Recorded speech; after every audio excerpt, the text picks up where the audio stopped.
Hello everyone, मैं doctor Rajni. आज आपके सामने एक छोटे से डिस्कशन को लेकर आई हूँ। जी हाँ, हम बात करने वाले हैं इंडिया के 14th vice president of India Jagdeep Dhankhar ji के बारे में। हाँ जी, आज हम उन्हीं के बारे में बात करने वाले हैं। देखिए, धनखड़ जी ने अभी मानसून के सेशन के अंदर अपना रेजिग्नेशन दिया है और रेजिग्नेशन उन्होंने अपनी हेल्थ को प्रायोरिटाइज़ करते हुए दिया है।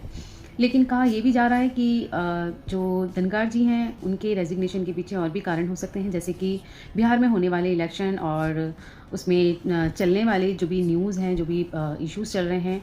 दूसरा जजमेंट को लेकर है कि जुडिशरी से उनके कनेक्शन कुछ खट्टे मीठे रहे हैं, जहाँ पर जो भी डिसीज़न होते हैं, जो भी जजमेंट आते हैं सुप्रीम कोर्ट, हाई कोर्ट के, तो उनको क्रिटिक करते हैं, वो उन्हें कहीं ना कहीं पसंद नहीं आते।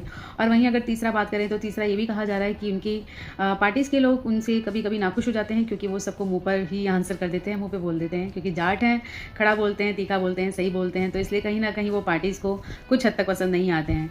ये कारण रहे हैं। दूसरा ये भी माना जा रहा है कि अभी सेशन होने में उनका अभी जयपुर का ट्रिप था, जहाँ जाना था, और सारी चीज़ें उन्होंने फाइनल की, लेकिन सडनली उन्होंने रिज़ाइन कर दिया, तो इस वजह से थोड़े से और इशू लग रहे हैं कि हेल्थ से ज़्यादा भी कुछ और हो सकता है। अब अगर वाइस प्रेसिडेंट ऑफ इंडिया अगर रिज़ाइन कर रहे हैं तो उनका इलेक्शन कैसे होता है, तो जी इलेक्शन के ऊपर बात कर लेते हैं। वाइस प्रेसिडेंट ऑफ इंडिया का जो इलेक्शन होता है वो होता है सिंगल ट्रांसफरेबल वोट के थ्रू, जिसके अंदर दोनों हाउसेज पार्टिसिपेट करती हैं, जिसको इलेक्टोरल बोर्ड कहा जाता है, या फिर इलेक्टोरल कॉलेज के नाम से भी इसको जाना जाता है।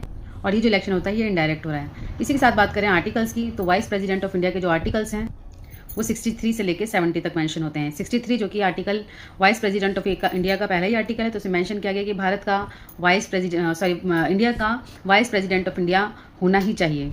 वहीं अगर आर्टिकल्स की बात करें तो 63 से लेकर 70 तक वाइस प्रेसिडेंट ऑफ इंडिया के लिए आर्टिकल्स को मेंशन किया गया है, और 63 ही कहता है कि भारत का एक उपराष्ट्रपति होगा। क्वालिफिकेशन की अगर बात करें तो क्वालिफिकेशन में राज्यसभा में इलेक्ट होने के काबिल होने चाहिए, साथ ही साथ किसी भी प्रॉफिट के मतलब ऑफिस प्रॉफिट पे नहीं होने चाहिए, 35 ईयर एज होनी चाहिए, सिटीजन होने चाहिए, और बाकी सारी चीज़ें जो लोकसभा में भी होती हैं वो सारी चीज़ें इसके अंदर भी मेंशन की जाती हैं।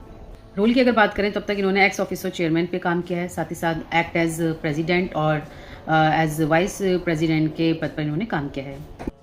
राजस्थान से बिलोंग करने की वजह से इनकी जो लीडरशिप है वो राजस्थान से स्टार्ट होती है 1989 में, जहां इन्होंने जनता दल को ज्वाइन किया, और 2003 के अंदर इन्होंने बीजेपी को ज्वाइन किया। बीजेपी को ज्वाइन करने के बाद ही पीएम ने इनको किसान पुत्र के नाम से संबोधित किया, इसलिए इनका दूसरा नाम किसान पुत्र भी है।